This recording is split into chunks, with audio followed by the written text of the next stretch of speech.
Good morning, my dear students. How are you? I hope you all are fine.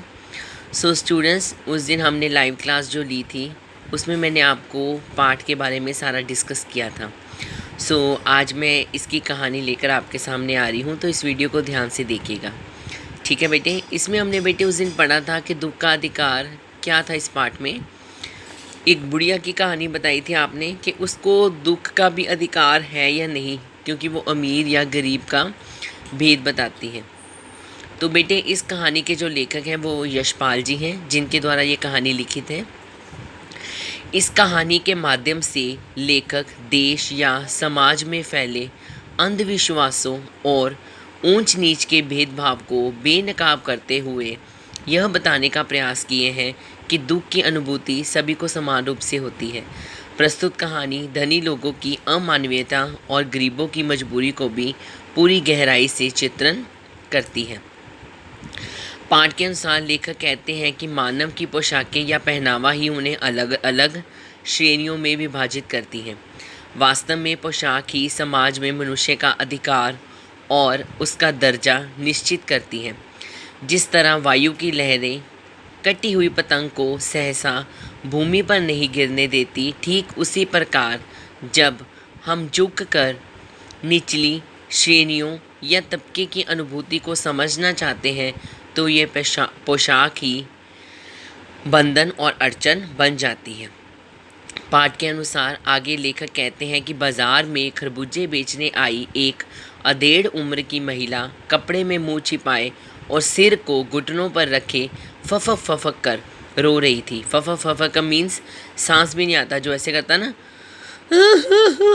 ऐसे लगातार रोता है, उसे बोलते हैं फफक फफक कर रोना। आस पड़ोस के लोग उसे घृणित नज़रों से देखते हुए बुरा भला कहते नहीं थक रहे थे, क्योंकि वो गरीब थी। इसलिए लेखक आगे कहते हैं कि आस पड़ोस की दुकानों से पूछने पर पता चला कि उस महिला का 23 वर्ष का, 23 मीन्स 23, लड़का परसों सुबह शाम के डसने के कारण मृत्यु को प्राप्त हुआ था। जो कुछ भी घर में बचा था वह सब मृत बेटे को विदा करने में चला गया।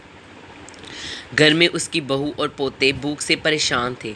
इन्हीं सब कारणों से वह वृद्ध महिला बेबस होकर भगवाना के बटोरे हुए खरबूजे बेचने बाजार चली आई थी, ताकि वह घर के लोगों की मदद कर सके। परंतु बाजार में सब मजाक उड़ा रहे थे, इसलिए वह रो रही थी, बीच बीच में बेहोश भी हो जाती थी। वास्तव में लेखक उस महिला के दुख की तुलना अपने पड़ोस की एक सम्राट महिला के दुख से करने लगता है। सम्राट होता है बेटे अमीर, जिसके दुख से शहर भर के लोगों के मन उस पुत्र शोक से द्रवित हो उठे थे। लेखक अपने मन में यही सोचता है चला जा रहा था कि दुखी होने और शोक करने का भी एक अधिकार होना चाहिए। तो बेटे इस पाठ के माध्यम से यशपाल जी बता रहे हैं, ये कहानी एक सच को बयान करती है कि जब गरीब को दुख आता है तो लोग उसके पास उसका दुख कम करने के लिए नहीं जाते, लेकिन जब वही दुख अमीर के पास आता है तो लोगों के मन से दया के भाव भी उमड़ने लगते हैं और उसके अंदर से दुख भी निकलने लगता है, क्योंकि वो अमीर है।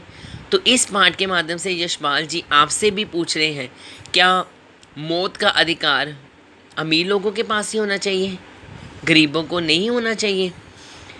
क्या अधिकार जो हैं वो अमीरी से मिलते हैं? अगर एक गरीब का पुत्र मरा है तो क्या उसे रोने का अधिकार भी नहीं है? क्या उसको वो दुख नहीं है जो अमीर के बेटे का ही होना था? तो यशपाल जी ने इस पाठ के माध्यम से आपको बताया है कि एक गरीब बुढ़िया के पुत्र की मौत का सब मजाक उड़ा रहे हैं, सब उसके बाहर बैठकर खरबूजे बेचने को बुरा मान रहे हैं, लेकिन उसके अंदर की पीड़ा और उसके घर की गरीबी, बच्चों का रोना, वो किसी को नज़र नहीं आ रहा।